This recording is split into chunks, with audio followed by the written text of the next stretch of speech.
And now it is my distinct pleasure to welcome those colleagues who have achieved the greatest distinction at CCBC academically, and I think the greatest distinction at CCBC, and that is to the rank of full professor. And as I call their names, we invite them to come to the lectern and say a few words to their colleagues. And we'll begin with Professor Gene Ashby.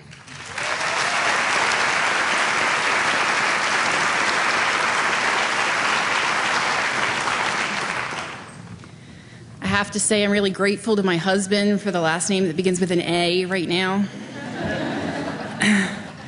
I was born the youngest of 3 children. My dad was a supply sergeant in the National Guard, and my mom was an X-ray tech at St. Joseph's Hospital. My parents taught us that education was important, but family was everything. They arranged their work schedule to make sure that they were home with us to give us a snack after school and to start us on homework. The expectation was always that we would do our best. One day I remember I needed to get a test signed. I don't remember the grade, but I know I wasn't excited about getting it signed. My dad turned it upside down and looked at me and said, "Did you do your best?" And I looked at him in the eye and I said, "Yes." And he goes, "Then you got the best grade that you could," because you did the best that you could. Turned up a corner, signed it, and gave it back to me without ever looking at the grade. My mom was an example for taking care of family. No family gathering was complete until all the aunts, uncles, cousins, everybody was there. Everybody I'm related to lives within 35 minutes of me. It's a blessing and a curse. The interesting thing is that for my brother, my sister, and I, all of us hold a master's degree, and my sister and I both have our doctorates. But neither of my parents had gone and gotten a college degree until after we had started our college education. They just modeled that it was important. Actually, my father graduated from Essex Community College with an associate's degree, thanks in part to telecourses in CLEP. And then after that, my mom started at Essex, transferred to Towson, and got her teaching degree after I had been teaching for several years. One could say that with an upbringing based on the importance of education and family, CCBC is the place I was meant to be. From the time I was hired by Eric Heinz and mentored by Debbie Leffler, I began to feel at home at CCBC. I began with learning my immediate family in the math department. I began to serve on committees and meet the cousins and other extended family of CCBC.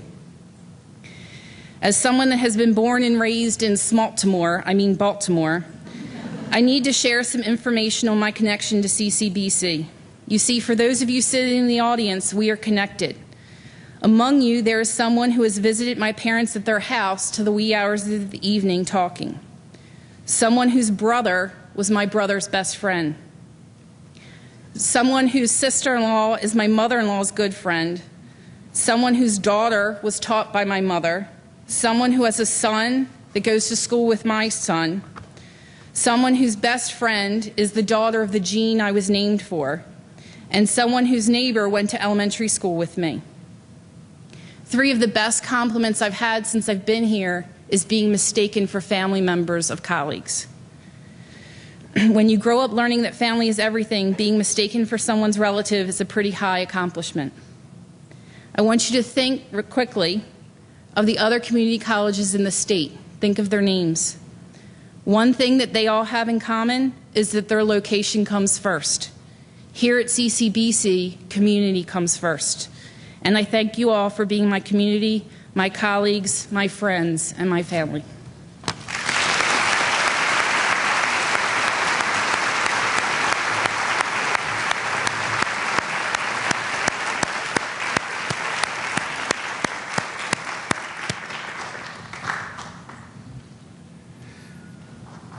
Professor Tom Burkett.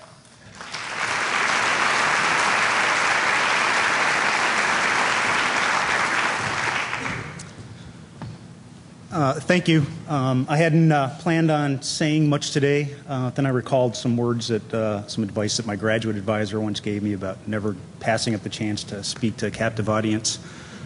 So you're going to have to bear with me for a few minutes. It's a great honor to be here. When I started off on my educational path many years ago at Fort Steilacoom Community College, I never thought I'd be standing here as a full professor, so I want to say thank you to all the people that have made that possible. There's 3 minutes is the only amount of time that I have, so I can't list them all by name. I had the privilege the other day of speaking to some students who were starting off on a kind of a difficult task. They were going to complete their high school requirements while also earning an associate's degree. And so in thinking about what I would say to those students, I started reflecting on what it means to be an educator and a teacher. And I thought about the usual things. Well, we're experts in our field, and we want to convey the content that we have learned and developed skills in our students. And then I started thinking about some other things that we do as educators. And I realized that maybe one of our most important functions is to inspire people.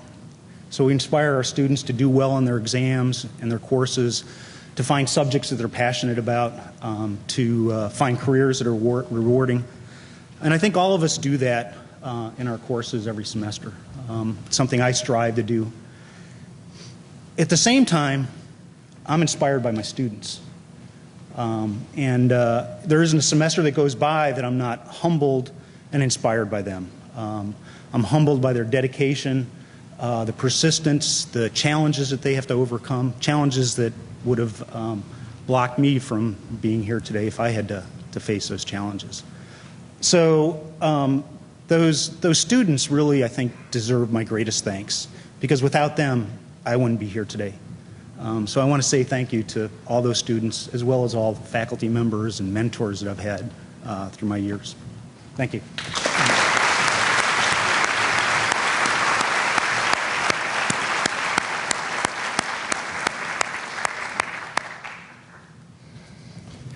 Professor Jennifer Kilbourne.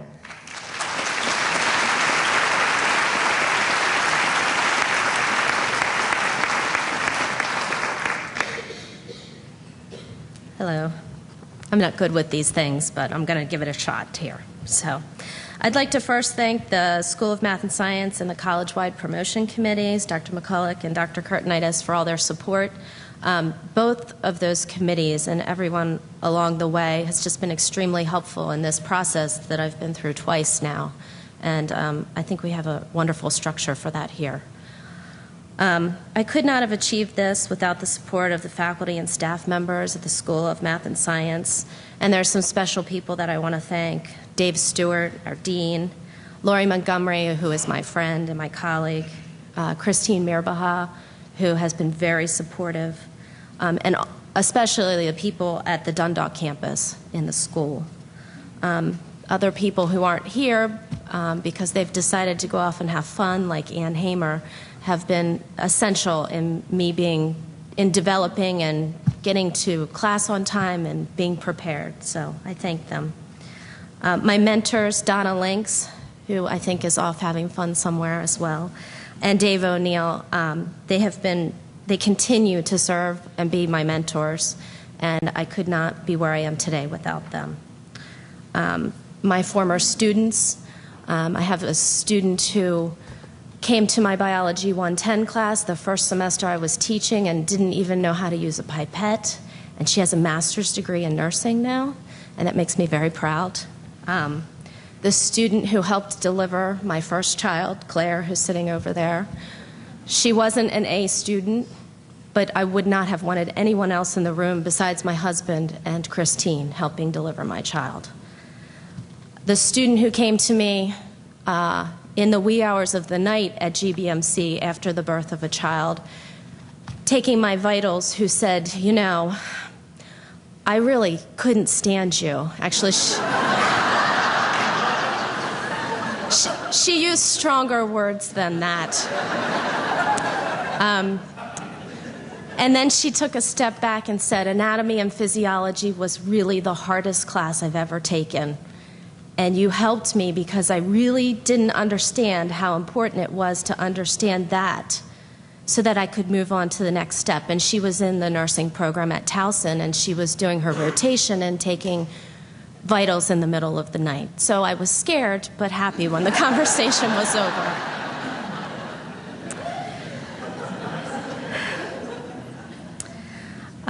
But the most important people in my life deserve my greatest thanks, and that's my family. Elaine Zellers is here, and she's not technically part of my family, but if we didn't have her, I wouldn't be able to do what I do, so thank you. My husband, George, you know me, I'm very emotional. He always supports me and understands that teaching brings me great joy. And my two little girls, Claire and Maggie, who are the absolute love of my life. And they make me very happy when I come home and they're arguing about who gets to be the teacher and who has to be the student when they're playing school. I hope that they can learn, that they can accomplish anything in their life that they dream. Thank you very much.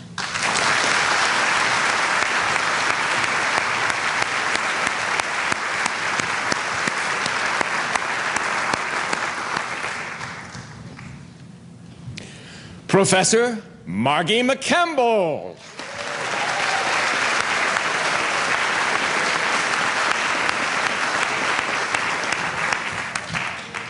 Hi.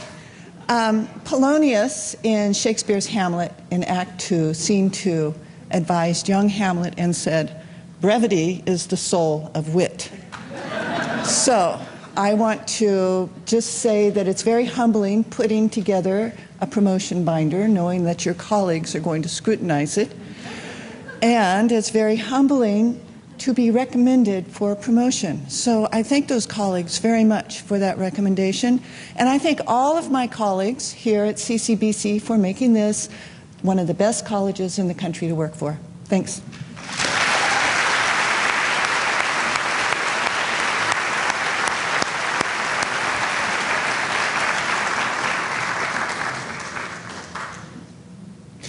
Professor Eric Miller.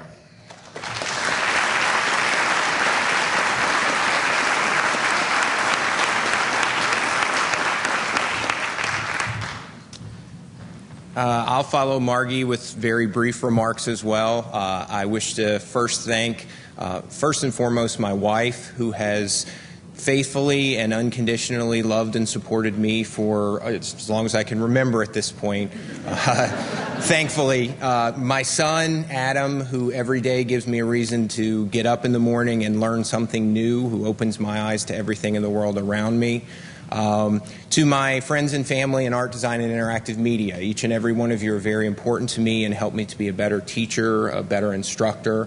To my father, who is the greatest teacher I've ever known in my entire life, and my mother, who taught me what compassion and unconditional love was really about from a very young age. To my mother and father in Maryland, Pat and Terry, my mother and father-in-law, who took me in as one of their own when my wife and I were married and when I moved to Maryland for the first time. To Dean Netzer, who goes out on a limb for us in art and design and interactive media all the time. I appreciate your support. And last but certainly not least, to our department chair, Hal Rummel, who saw something in me when I came here and interviewed for the position at CCBC and made me a part of this very large, very loving and happy family. Thank you very much.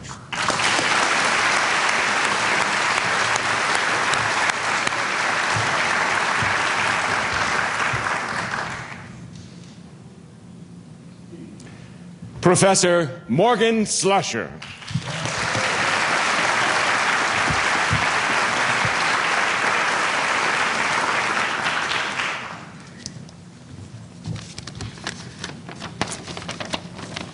Well, hello. First, let me express my thanks to Dr. Curtinitis, Vice President McCulloch, Dean Garrett, and my department chair, Dr. Tim Davis, for their support and guidance in bringing me to this milestone today. Each of you has inspired me in various ways, and all of you have opened up opportunities to me that I certainly have come to appreciate. We think a lot about opportunities here at CCBC, mainly in the ways that we think about opening opportunities to our students. And so I wanted to take my few moments here today to talk a little bit about the opportunities I feel like I've had in my own life that I hope inform my work here at CCBC. I actually grew up on a dairy farm in Missouri in a family that always valued the opportunities of education. My grandmother, in fact, was a teacher and, in fact, taught at a little two-room country school that was the Slusher School. By the time I came along, the country schools had closed, but the Slusher School building was still standing along the roadway that I would pass every day back and forth on the school bus, and the Slusher School sign was still up on the building. No pressure there.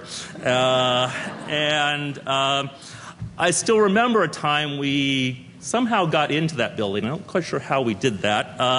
But I remember seeing the remnants of the classrooms that were there and thinking about how the teachers there, including my grandmother, would be there inspiring and dealing with what no doubt were a quite varied and widely ranging students of various ages and dispositions, farm kids and so forth, and gave them the opportunity for an education. And I think that that's so much what we do here today. We take such varied people and so forth, and we give them the opportunity for education within the community. And I think perhaps that's an idea that we can relate the community schools of the rural America to the community colleges of today, perhaps an idea whose good idea has come back around. Growing up, my parents were adamant about taking both my brother, my sister, and myself, giving us opportunities to get out and see the world. Sometimes that meant taking us to museums or the theater in Kansas City. But probably most memorably, it involved family vacations we would take, going off sometimes as long as 2 weeks off to see the country, packing up the car, driving off across country. And believe me, that was no small feat for a dairy farm family. Those cows were not going to milk themselves for 2 weeks. So that sometimes meant that we would get a neighboring farmer's teenage son to come in and take on the farm for a couple of weeks. Sometimes it meant that one of us children would stay home and run the farm, including, in fact, my sister had a run at running the farm one time while we were gone, and that was an interesting experience. But we all had our shot at doing that, and what it meant for me was an opportunity to go off and see the historic sites of Boston, to be inspired by the 1965 New York World's Fair, to come to Washington, D.C., to see the monuments long before I ever had the idea I might one day be living among them, and so forth. It's a chance to glance and see the outside world. And I think that's what we do at CCBC, is give our students an opportunity to see the world and to open this up to them. And finally, as some of you know, I started off my academic area sort of endeavors in physics.